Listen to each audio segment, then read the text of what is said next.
The vanishing Nora Blackwood pressed her palm against the observation deck's cool, transparent steel, watching the star's wheels slowly past as Nexus Prime rotated on its axis. At 16, she had her father's sharp green eyes and her mother's stubborn chin, though Captain Marcus Vale would never admit where that particular trait came from. "Beautiful, isn't it?" came a voice beside her. She turned to find Juno Cross, one of the station's younger engineers, his dark hair slightly mussed from crawling through maintenance shafts. At 24, he had an easy smile and hands that were always stained with something. Today it was quantum lubricant from the fusion reactors. "It's incredible," Nora replied, feeling heat rise in her cheeks. She'd noticed Juno during the week-long cultural exchange, the way he moved with quiet confidence, how he actually listened when people spoke. "I've traveled to 12 systems with my father, but this view, it never gets old." Juno moved closer, close enough that she could smell the clean scent of recycled air and something uniquely him. "Your father's protective of you. I've seen how he watches everyone who talks to you. He's military. It's his job to be paranoid." Nora glanced across the atrium where Captain Vale stood in full dress uniform, discussing logistics with other Earth Defense Corps officers. "But he's also my dad. That makes it complicated." "Good complicated, though," Juno said softly. "My parents died in the Titan mining accident when I was 12. I'd give anything for someone to worry about me like that." Their fingers brushed as they both reached for the wall display, and neither pulled away. The moment stretched between them, full of possibility and the kind of tension that made Nora's heart race. "Attention all guests," the station's AI announced. "The Zenthari delegation's cultural presentation will begin in 5 minutes in the main assembly hall." The spell broke. Around them, the other children from the diplomatic corps began moving toward the assembly hall, their chatter echoing off the high ceiling.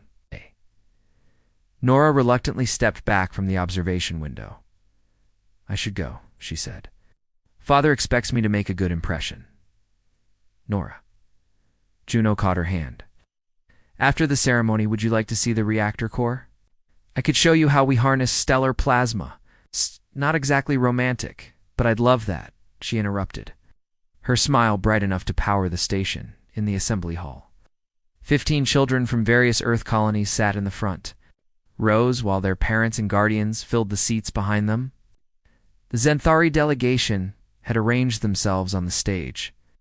Their crystalline exoskeletons, refracting the chamber's soft lighting into prismatic rainbows. Ambassador Kathira stood at the center, a 6-foot frame imposing even by human standards. Her species had evolved on a high-gravity world, resulting in dense bone structure and a natural grace that spoke of controlled power. When she spoke, her voice resonated through harmonic chambers in her throat, creating an almost musical quality. "We gather today to celebrate the bonds between our peoples," she began, her words translated instantly by the station's systems. "Children represent the future of both our species. The lights died, not flickered, died. Completely, the emergency. Systems should have activated within seconds, but for 11 heartbeats. Nexus Prime existed in absolute darkness and silence. No hum of life support, no whisper of air recyclers. No gentle vibration of the rotation engines in that impossible silence. Oh. Nora heard her own heartbeat, felt Juno's hand find hers in the dark, smelled the ozone scent that preceded electrical storms. Then, as suddenly as it had vanished, power returned. The lights blazed. The systems hummed back to life. Parents blinked away the after-images, looking around in confusion and irritation. The children's section was empty. 15 seats, no occupants. No heat signatures on the sensors, no DNA traces on the cushions, no disturbance in the air itself. As if they had never existed at all, Captain Vale was the first to move, his training overriding the impossible evidence of his eyes. "Station alert. Lock down all sectors. Begin immediate search protocols." His voice carried the authority of decades of command, but Nora could hear the crack in it. The father bleeding through the officer, Ambassador Kathira, had gone perfectly.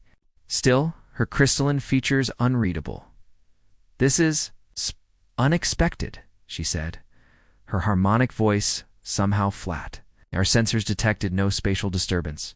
"Your sensors," Captain Vale repeated, his hand moving instinctively to his sidearm. "How convenient that they detected nothing when 15 children vanished from under your nose." Captain warned Admiral Thorne, one of the senior diplomats. "We must not make accusations without evidence." But Juno was already moving, his engineer's instincts driving him toward the wall displays. His fingers flew over the interface, calling up power grid logs, environmental readings. Anything that might explain the impossible. "There," he breathed, his face pale in the display's glow. Look at this. The power fluctuation showed as a perfect sine wave, lasting exactly 11 seconds. But underneath it, almost hidden in the baseline noise, was something else, a resonance pattern that matched no known technology in the database. "That's not a malfunction," Juno said, his voice tight with certainty. "That's a signature. Someone used the power outage as cover, but they left traces." Captain Vale moved to stand behind him, his presence both protective and predatory. "Can you trace it?" "Maybe, but it's going to take time. And whoever did this knows our systems well enough to nearly hide their tracks completely." Juno looked up at the captain, then at the empty seats where Nora should have been sitting. "Sir, I'm going to find your daughter. I promise you that." The captain's jaw tightened. "We all are, son. We all are." But as station security flooded the chamber and the first reports began filtering in, no trace evidence. No energy displacement, no witnesses. One thing became increasingly clear. They weren't dealing with a simple kidnapping. We're dealing with something that defied every law of physics they understood. In the depths of space, far from Nexus Prime's rotating lights, 15 children drifted in dreamless sleep, their minds already beginning to change in ways that would reshape the future of human civilization. The war for their souls had begun. The discovery 3 days after the vanishing, Juno Cross hadn't slept. His quarters on Nexus Prime had become a makeshift command center, holographic displays floating around him like digital ghosts as he traced energy patterns through the stations. Labyrinthine systems.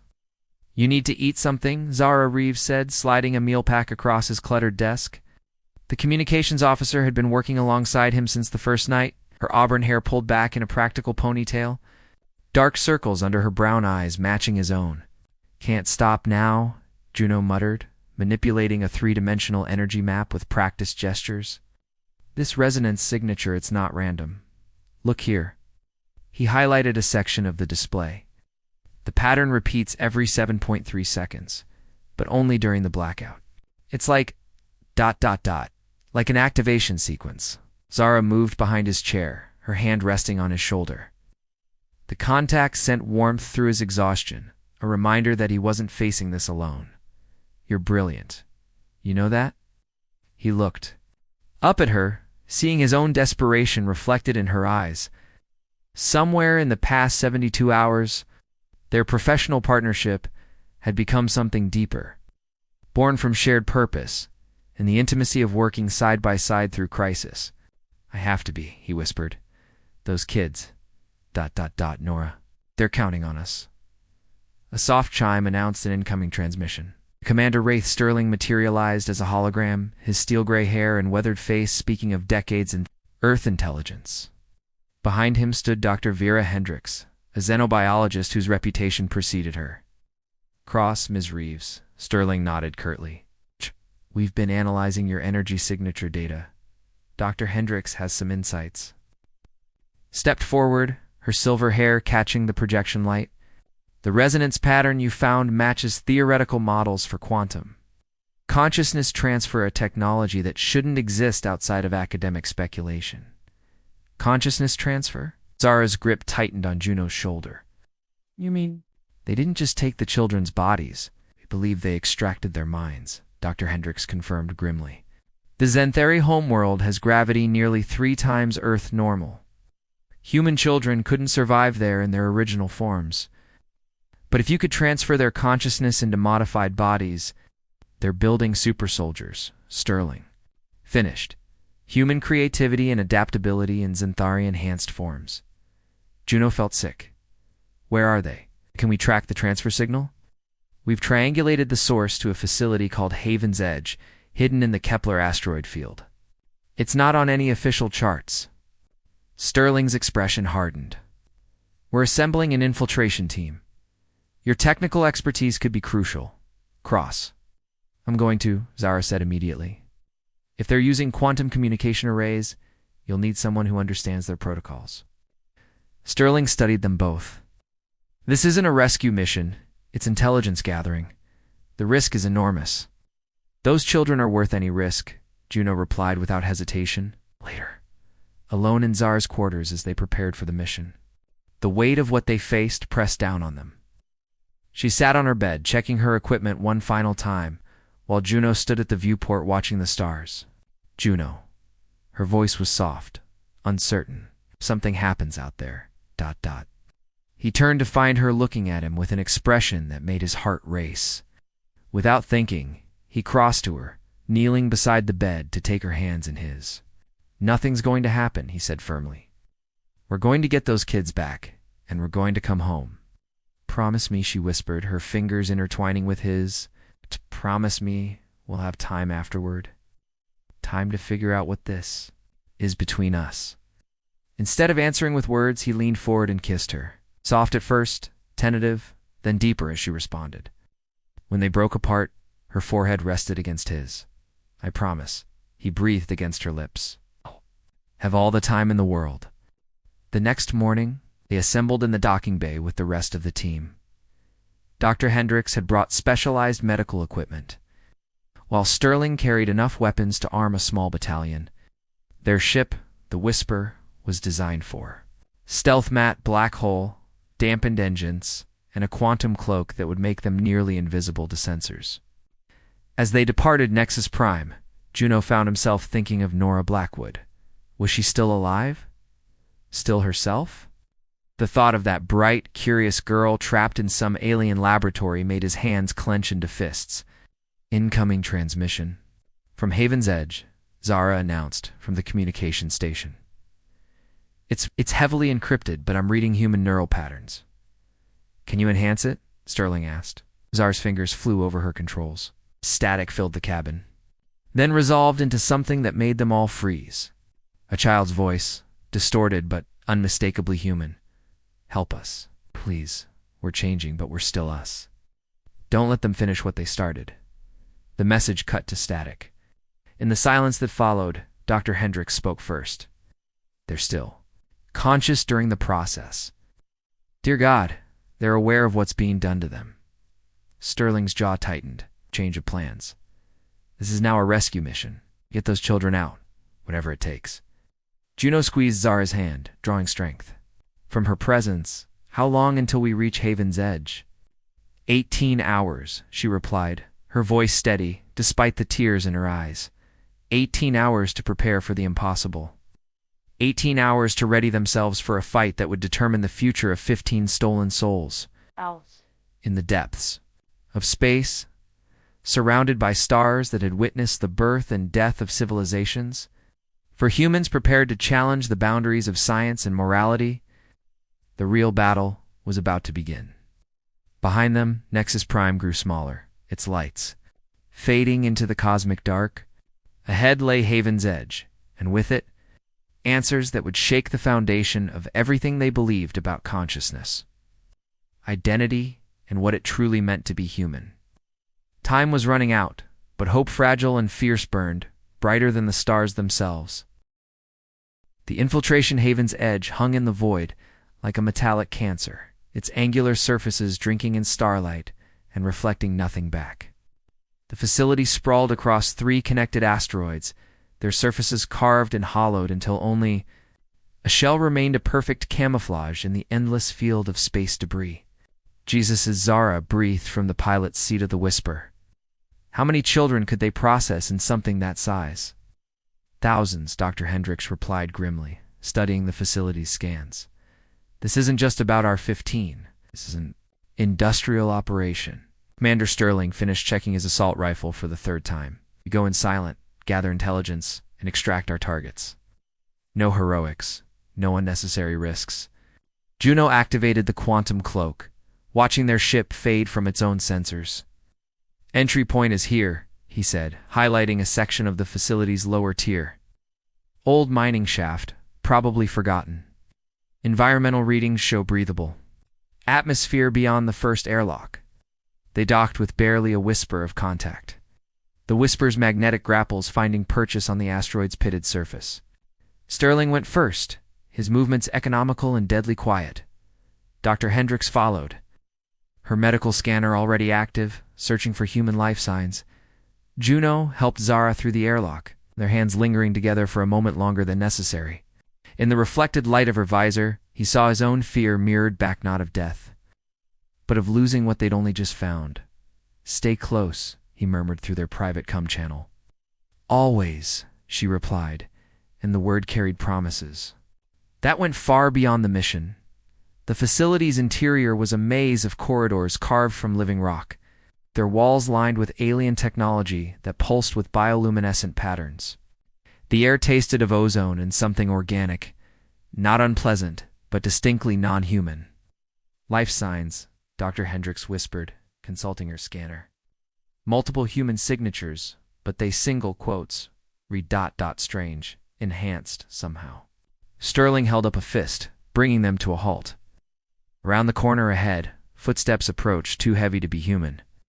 With an odd rhythm that suggested more than two legs, a Xanthari guard passed their hiding spot, its crystalline exoskeleton gleaming in the corridor's dim light. But this wasn't like Ambassador Cathera. This creature had been modified, its natural grace replaced with mechanical precision. Cybernetic implants lined its skull, and its movements spoke of programmed efficiency rather than organic thought.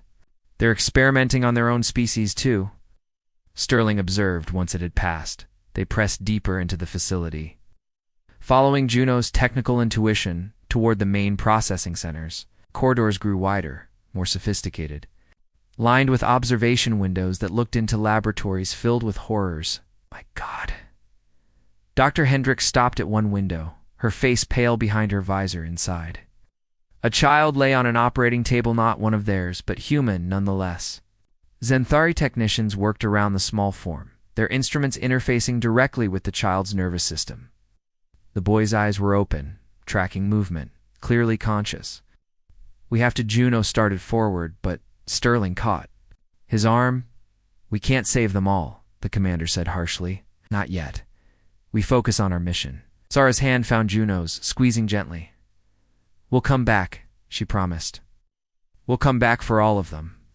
They moved on, leaving the lab behind. With its terrible tableau, each step felt like a betrayal, but they had no choice. Around them, the facility hummed with activity, dozens of operations taking place simultaneously. A conveyor belt of horror that had been running for months, maybe years. Here, Dr. Hendricks pointed to a junction ahead. Strongest human signatures are down this corridor. The hallway led to a series of holding cells, their walls transparent aluminum offering a clear view of the occupants. And there, in the fifth cell, Juno saw her. Nora Blackwood sat cross-legged on the floor, her eyes closed in concentration. But she was different, taller, her limbs slightly elongated, her skin bearing a faint luminescent quality. When she opened her eyes, they glowed with an inner light that hadn't been there before. She looked directly at them through their quantum cloak. I've been waiting for you, she said, her voice carrying clearly through the cell's audio system. I felt you coming. We all did. In the other cells, 14 more children turned toward them with the same eerily synchronized movement. They had all been changed, enhanced in different ways, but unmistakably still human at their core. Nora, Juno breathed, deactivating the cloak. What did they do to you? They tried to make us into something else, she replied, standing with fluid grace. But we're still us, still human where it matters. Her enhanced eyes found his. Need to get us out of here. Tonight, they start the final phase tomorrow. Final phase. Dr. Hendricks stepped forward, her scanner focused on Nora. Memory integration. They're going to overlay Xanthari consciousness patterns onto ours, creating hybrid minds under their control. Nora's hand pressed against the transparent Well, we'll still be alive, but we won't be ourselves anymore. Sterling was already examining the cell locks. Advanced quantum encryption. I can open them, another voice interrupted. A boy from the third cell, maybe 14, his hair now streaked with silver and his fingertips glowing with electrical energy. I can manipulate electromagnetic fields now. It's one of the modifications they made. Do it, Sterling ordered. Cells opened in sequence, their locks overriding as the boy concentrated. The 15 children filed out, moving with an uncanny coordination that spoke of their shared experience. We need to move fast, Nora said, taking point with natural authority. The guards change shift in 10 minutes. That's our window. As they navigated the corridors back toward their entry point, Juno found himself studying the children. They were still recognizably themselves, but the changes ran deeper than the physical. They moved as one organism, anticipated each other's actions, communicated through subtle gestures that spoke of a shared consciousness. What else can you do? He asked Nora quietly. She glanced at him, and for a moment, her enhanced features softened into something almost like her old self. You can see quantum probability streams, potential futures branching out from each decision. We know there's a 73% chance we don't all make it out if you're alive. And the other 27%? We become something the galaxy has never seen before, she replied. Something that could change everything. Behind them, alarms began to sound. Their escape had been discovered. Sterling raised his weapon. Run. All of you. Run. But the children didn't run. They stopped, turned, and for the first time since their rescue began, they smiled in perfect unison. We don't run anymore, Nora said, her voice carrying harmonics that resonated through the facility's walls. We fight. Haven's edge began to flicker, and in the distance, Juno could hear the sound of Zenthari guards screaming as 15 enhanced human. Children showed them exactly what evolution looked like when it was forced to accelerate. The awakening, the corridors of Haven's Edge became a battlefield unlike anything in recorded history. The 15 children moved through the facility like a force of nature, their enhanced abilities turning the Zenthari's own technology against. Them lights exploded in showers of sparks, bulkheads bent and twisted, and the very air seemed to respond to their collective will. Nora Blackwood led the charge, her newfound abilities allowing her to see the quantum threads that connected all things. She gestured, and a security door tore itself from its moorings. Another child, Tommy Chen, now capable of manipulating molecular structures, transformed the floor beneath a squad of guards into quicksand. This way, Nora called to the rescue team, her voice carrying new harmonics that made the walls themselves vibrate. Overseer Zenthok is in the central laboratory. He has the neural mapping data for hundreds of other children. Sterling dove behind cover as energy bolts sizzled past his head. How many more facilities are there?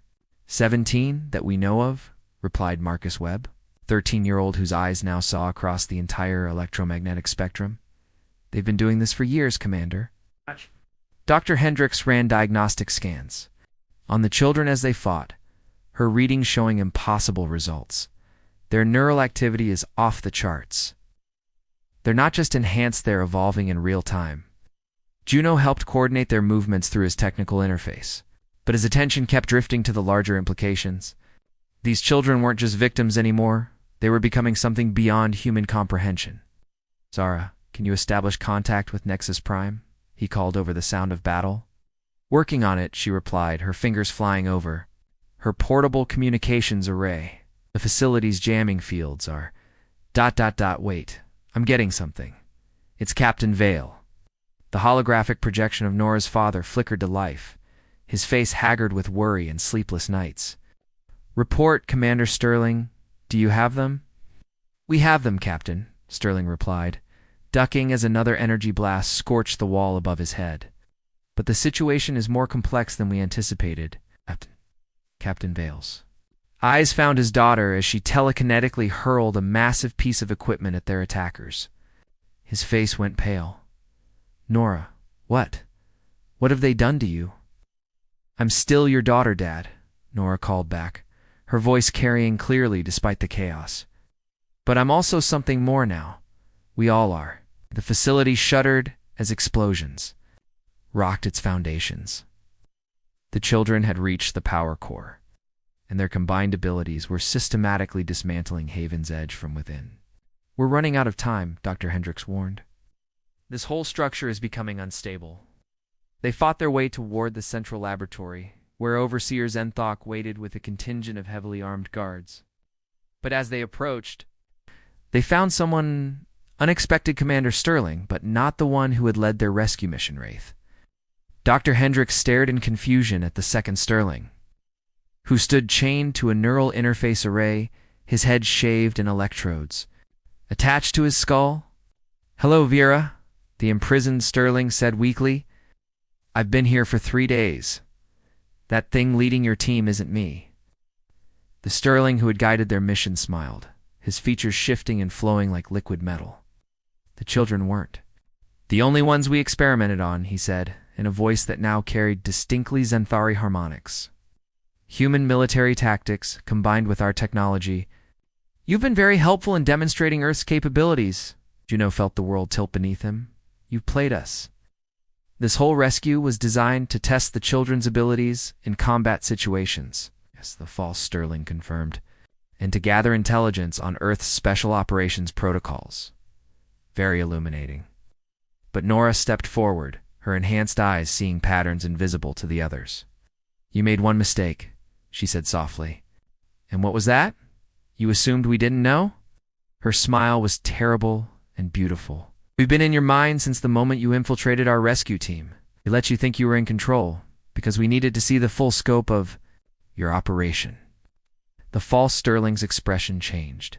"Impossible. You're children. You were children," Nora corrected. "Now we're something else entirely."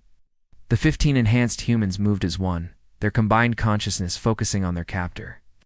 The false Sterling began to scream as his hybrid form was forcibly separated back into its component parts, the human consciousness he had subsumed, crying out in relief as it was freed. In the aftermath, as they freed the real Commander Sterling and prepared to evacuate the facility, Juno found a quiet moment with Zara. They stood in the laboratory's observation deck, watching as the children worked together to download the neural mapping data of hundreds of other victims. "They're not the same people we came to rescue," Zara said quietly, her hand finding his. "No," Juno agreed. "They're more than that now. The question is whether that's good or bad for the rest of us." Below them, Nora paused in her work and looked up. Her enhanced senses had caught their conversation, and her expression softened into something that reminded Juno of the girl who had pressed her hand against the observation deck window just days ago. "We're still us," she called up to them. "The part that matters, the part that loves, that hopes, that dreams, that's unchanged. We're just ... bigger now, more capable of protecting the people we care about." As if to prove her point, she turned to Tommy Chen, the boy who could manipulate molecular structures. Their eyes met, and something passed between them, a connection deeper than words. Born from shared experience and the intimacy of consciousness, merged and separated again. "When this is over," Tommy said, his voice carrying new depths, "we'll need to decide what we become. We could rule if we wanted to. Our abilities are meant to protect," Nora finished firmly. "We've seen what happens when power is used for control. We won't become that." The facility's self-destruct sequence began, triggered by the children's systematic destruction of its core systems. As they evacuated aboard the Whisper, Juno held Zara close, watching Haven's Edge tear itself apart in a brilliant explosion that lit up the asteroid field. "What happens now?" Zara asked. Commander Sterling, the real one, still weak from his ordeal in Surd, from his medical gurney. "Now we go home and try to figure out what these children have become, and more importantly, what their existence means for the future of human civilization." In the observation lounge, the 15 enhanced children sat in a circle, their hands linked, their consciousness flowing together like streams joining a river. They were planning something. Juno could see it in their synchronized breathing, in the way their eyes moved in perfect harmony. Whatever they had become, whatever they would become, One thing was certain: the galaxy would never be the same. The journey back to Nexus Prime would take 18 hours. 18 hours to prepare for a homecoming that would change everything. The Reckoning, the Earth Defense Fleet surrounded Nexus Prime like a steel constellation. 47 warships holding position as the Whisper approached the station. Captain Marcus Vale stood on the bridge of the flagship Retribution, his weathered hands gripping the rail as he watched his daughter's rescue ship dock. "Sir," his communications officer reported, "President Vasquez is requesting immediate conference once the subjects are secured." "Subjects," Vale repeated bitterly. "They're children, Lieutenant, not subjects." But even as he said it, he knew. The world had changed. The preliminary reports from Commander Sterling painted a picture that challenged everything they understood about human potential. His daughter, his little girl who used to ask if stars could hear dreams, had become something that could reshape reality with a thought. In the docking bay, Nora was the first to emerge from the Whisper. She moved with fluid grace, her enhanced features catching the light in ways that made her seem almost ethereal. When she saw her father, her expression softened, and for a moment, she was just a 16-year-old girl who had been through hell. "Dad," she said simply, and ran to him. Vale caught her in his arms, feeling the subtle differences in her frame stronger. More resilient, but still fundamentally his daughter. "I thought I'd lost you," he whispered against her hair. "You didn't lose me," she replied. "I just became more than I was." Round them, the other 14 children reunited with their families. Each encounter a mixture of joy, fear, uncertainty. Dr. Hendricks supervised medical evaluations while Juno and Zara worked to secure the intelligence data they had recovered from Haven's Edge. Juno Nora called as he passed. He turned, seeing her standing with Tommy Chen, their hands interlinked in a way that spoke of connections deeper than physical attraction. "I wanted to thank you," she continued. "What you did, the risk you took, anyone would have done the same," he interrupted. "But you did it first. You didn't hesitate." She studied his face with those luminous eyes. "Tommy and I, we've decided what we want to do with our abilities. All of us have." Before he could ask what she meant, alarms began sounding throughout the station. Emergency broadcasts flooded the communications networks as President Alina Vasquez appeared on every screen. "Citizens of Earth and her colonies," the president began, her silver hair immaculate despite the late hour. "We face an unprecedented situation. 15 of our children have been subjected to experimental enhancement by hostile alien forces. While we celebrate their safe return, we must address the implications of their ... modifications." In the station's main assembly hall, the same chamber where the children had vanished, representatives from across human space gathered for an emergency session. The enhanced children sat in the center, surrounded by military officers, scientists, and politicians, all trying to decide their fate. "The question before us," President Vasquez continued, "is whether these individuals represent an opportunity or a threat. Their abilities could provide Earth with unprecedented advantages, but they also challenge our understanding of human identity itself." General Harrison of the Earth Defense Directorate stood. "With respect, Madam President, we're discussing the potential militarization of children. These abilities, if they can be replicated, controlled, could ensure human dominance in the galaxy." "We're not weapons," Nora said quietly, but her voice carried to every corner of the hall. "We're people. People who have been changed, yes, but still people with our own will, our own choices." Admiral Chen, Tommy's grandfather, leaned forward. "The scans show your brain activity is synchronized. You share thoughts, experiences. How do we know you're still individuals and not some kind of collective consciousness?" Tommy stood, his hands still linked with Nora's. "Because we choose to be connected. Love isn't diminished when it's shared, Admiral.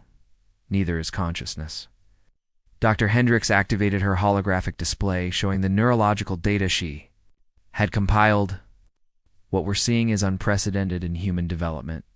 These children have developed quantum-entangled neural networks that allow for shared processing power while maintaining individual identity. They're not a hive mind, they're a community of enhanced individuals, enhanced enough to dominate baseline humans, General Harrison pressed. The facility they destroyed, the guards they killed, this isn't the work of children. This is the emergence of a new apex species. The hall fell silent. In that quiet, Zara stood and moved to Juno's side, taking his hand in a gesture of solidarity. Around them, other couples and families did the same human connections, asserting themselves in the face of uncertainty. "You're right," Nora said finally, her words carrying clearly through the chamber. "We are something new. We can see quantum possibilities, manipulate matter at the molecular level, process information faster than any computer. We could dominate. If we chose to, and why shouldn't you?" asked Dr. Maria Santos, a xenobiologist from the Mars colonies. "Evolution is about survival advantage. You represent the next step in human development." "Because domination isn't evolution," Tommy replied. "It's devolution. We've seen what the Zenthari became when they prioritized power over connection. We won't make that mistake." Nora stepped forward, addressing the assembly with quiet authority. "We've made our decision. All 15 of us. We're leaving." The statement sent shockwaves through the hall. President Vasquez leaned forward. "Leaving, where would you go?" "Beyond the rim," Nora replied. "To explore what we've become, without being forced into roles as weapons or test subjects. We'll establish our own colony, learn to use our abilities responsibly. And if we can't allow that..." General Harrison's hand moved toward his sidearm. The temperature in the hall dropped 10 degrees in an instant. Lights flickered, and every electronic device began displaying the same message. "We are not your property." "You don't have a choice," Nora said gently. "But we're not abandoning humanity. We're growing beyond it. When we've learned to fully control what we've become, we'll return. We'll share what we've discovered, help other enhanced humans develop their abilities safely." Captain Vale stood slowly. "And what about your families? What about the people who love you?" Nora's expression cracked, showing the girl beneath the enhanced being. "That's the hardest part, Dad. But this is bigger than any of us. We need time to become what we're meant to be." In the weeks that followed, as preparations were made for the children's departure, intimate moments were stolen between the enhanced and their loved ones. Juno found himself spending long hours with Nora and Tommy, trying to understand their new perspective on existence. "You see time differently now," he observed during one conversation. "We see possibility," Tommy corrected. "Every choice creates branching paths. Can perceive the quantum foam where decisions crystallize into reality." "And what do you see for us?" Zara asked. "For the people you're leaving behind?" Nora smiled, and in that expression they saw both the girl she had been and the being she was becoming. "We see hope. Struggle, yes. Growth, definitely. But ultimately, we see humanity expanding beyond anything it's ever imagined." Departure arrived with little fanfare. The children had designed their own ship, a sleek vessel that seemed to bend light around its hull, incorporating both human engineering and principles they had intuited from their enhanced understanding of physics. As families said their goodbyes on the docking platform, Juno watched Zara embrace Nora one final time. The two women, one baseline human, one transcendent, whispered words meant only for each other. "Take care of him," Nora said finally, glancing at Juno, "and let him take care of you. Love is the one thing our enhancements can't improve. It was already perfect." Captain Vale's goodbye with his daughter lasted long moments. A father's love bridging the growing gap between human and posthuman. When they finally separated, tears ran down both their faces. "I'm proud of you," he said simply. "Whatever you become, you'll always be my daughter." As the enhanced children's ship departed Nexus Prime, it didn't simply fly away, it faded, slipping between dimensions like a thought becoming dream. For several minutes, those watching could still see it as a shimmer against the stars, then even that was gone. In the days that followed, humanity began to change. The knowledge that evolution was possible, that consciousness could be enhanced, sparked research initiatives across the colonies. Some called for regulation, others for acceleration. But gradually, a new understanding emerged. Juno and Zara were married 6 months later in a ceremony on Nexus Prime, surrounded by friends and family. During their vows, they spoke of love that transcends change, of connections that endure even when the people we love transform beyond recognition. To Nora, Juno said during his wedding toast, raising his glass toward the stars, and to all. The children who showed us that growing beyond what we are doesn't mean losing what we were. Commander Sterling, fully recovered from his ordeal, had begun training new teams to locate and shut down the remaining Zenthari facilities. Dr. Hendricks led research into safe enhancement techniques for volunteers, who chose to follow the children's path. And sometimes, on clear nights, when the cosmic background radiation carried unusual patterns, the station's sensors would detect messages from beyond the rim. Updates from the 15 enhanced humans as they explored the FA